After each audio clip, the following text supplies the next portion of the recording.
วัสดีพ่อแม่พี่น้อง FC เบอร์ทุกคนเนาะอันนี้กับพ่อกับสาวเข่งคู่เก่าเนาะพี่น้องทั้งสองเข่งหน้าสาวลาวเนาะ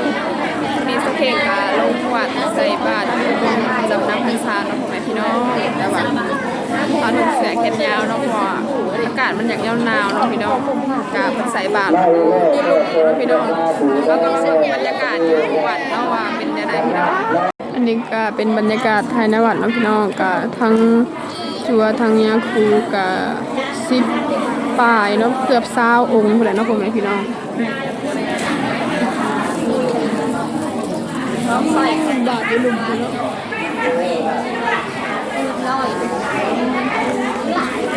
บาทเป็นก็เอาไว้อยู่หลุมพุ่นเนาะพี่น้องเพราะว่าบาทก็หลายพอสมควรเนาะคันสิเอาไว้อยู่เทิงกับแบบทั้งคนทั้งหยังอยู่เนาะพี่น้อง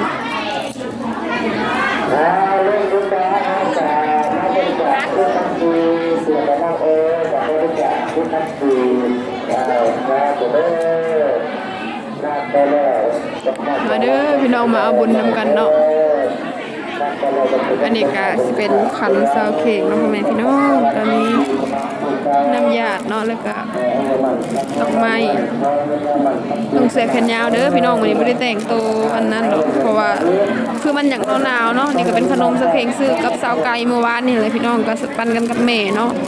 เพราะในเฮือนมีแต่ซาวเค้กกับแม่ลงพี่น้องวันนี้ซาวเค้กบ่ได้ถือค่าตั้งกล้องมาเนาะพ่อแม่พี่น้องก็สิถ่ายเอาตอนใส่บาตรเด้อพี่น้อง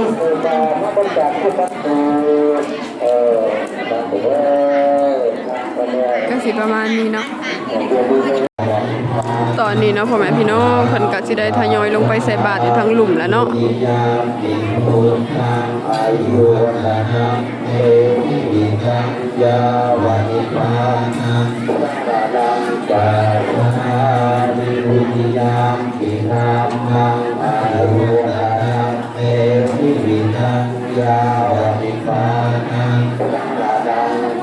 แม่สักเข่งเนาะพี่น้องเพิ่นก็ได้นั่งนำกันเนาะ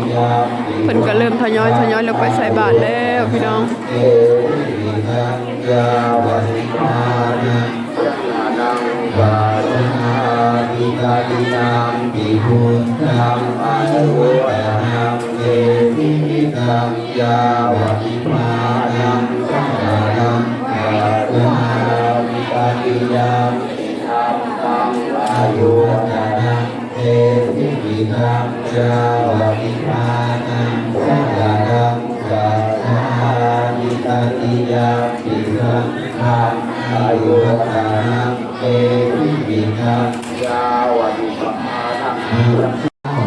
ตอนนี้สักเข่งก็ยังบ่ทันลงนะพี่น้องแต่ว่าเพิ่นก็กำลังทยอยอันใส่บาตรเนาะเฮาก็ยังบ่ทันลงดอกพี่น้อง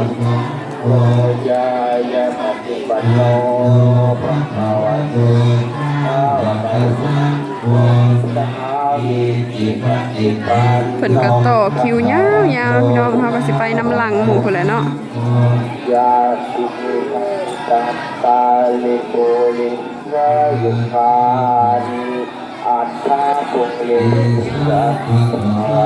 ตอนนี้ลงไปถ่ายอยู่เนาะพี่น้องมาเด้อมาบุญน้ำซาวเข่งเนาะ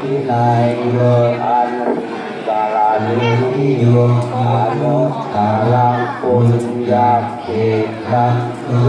กัสสาติมารุจมัสมานิสิวะนังเอกาลังยังอุจิตโกลังสีนาบาลังลา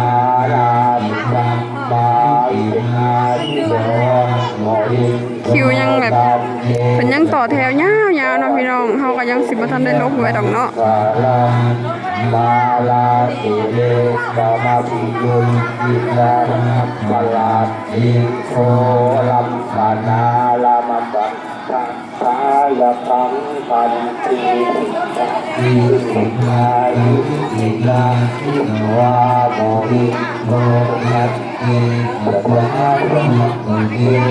ยัตลังกาลังลาลาสิตัทวาลังอาจิวตาพุตังสาวะ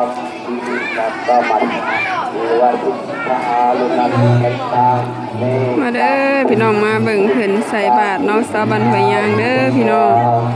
มื้อนี้ก็เป็นมื้อใส่บาตรหยาดน้ำเนาะเพราะว่าเฮ็ดบุญอยู่บ้านห้วยยางเนาะพี่น้องบุญออกพรรษาหรือว่าบุญจำนำพรรษานั่นแหละเนาะ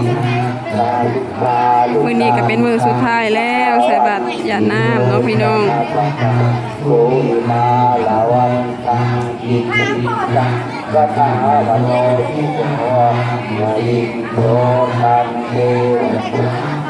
คนกะลายอยู่เนาะพี่น้องกะเบิดบ้านพะยางอะไรเนาะเพิ่นลงมาเพราะมันเป็นบุญแบบนี้กะส่วนหลายเฮือนหนึ่งกะลงมา 2-3 คนเนาะพี่น้อง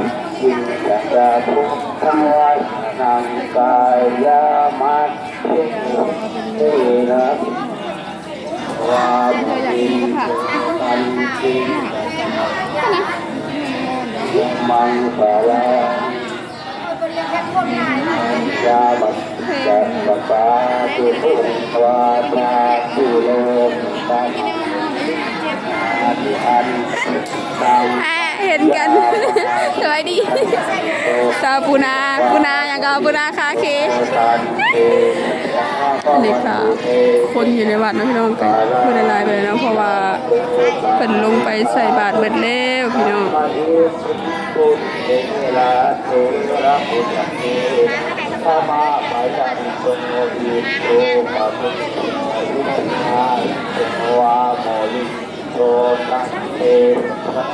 ก็วันที่เป็น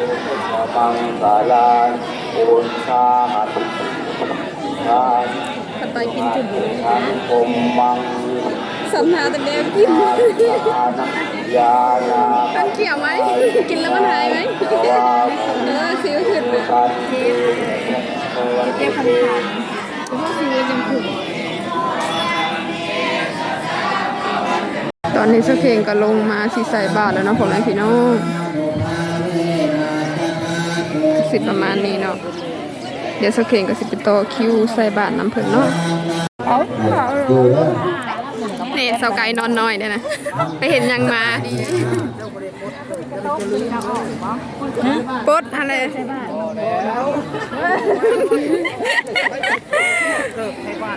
ก็สิประมาณนี้เนาะปุ๊ดเกือบใส่บาทเอาบุญนำกันเด้อพี่น้องตอนนี้ก็ยังต่อคิวเนาะก็ยังหึงเติบอยู่เพื่อสิฮอดคิวเฮาเนาะพี่น้องเรียนคิว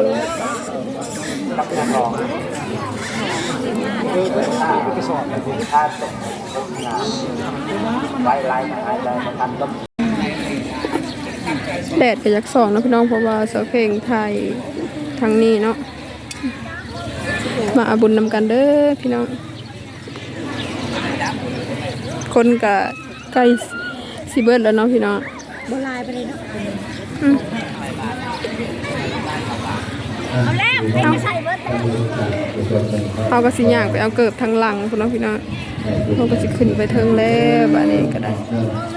ก็สิประมาณนี้เนาะมาเอาบุญนำกันเด้อตอนนี้เขาก็ใส่แล้วเรียบร้อยแล้วพี่น้องก็ถึง5 วันแล้วเนาะแล้วเรียบร้อยทีมงานเขาวัดวันนี้เอาค่ะต่อไปก็สิยานน้ำนะพี่น้องแต่ว่าสักเพลงก็สิบรถ่ายให้เปิดเด้อเพราะว่าไม่ได้ถือค่าตั้งกล้องมาเนาะพ่อแม่พี่น้องขออภัยหลายๆเด้อเนาะ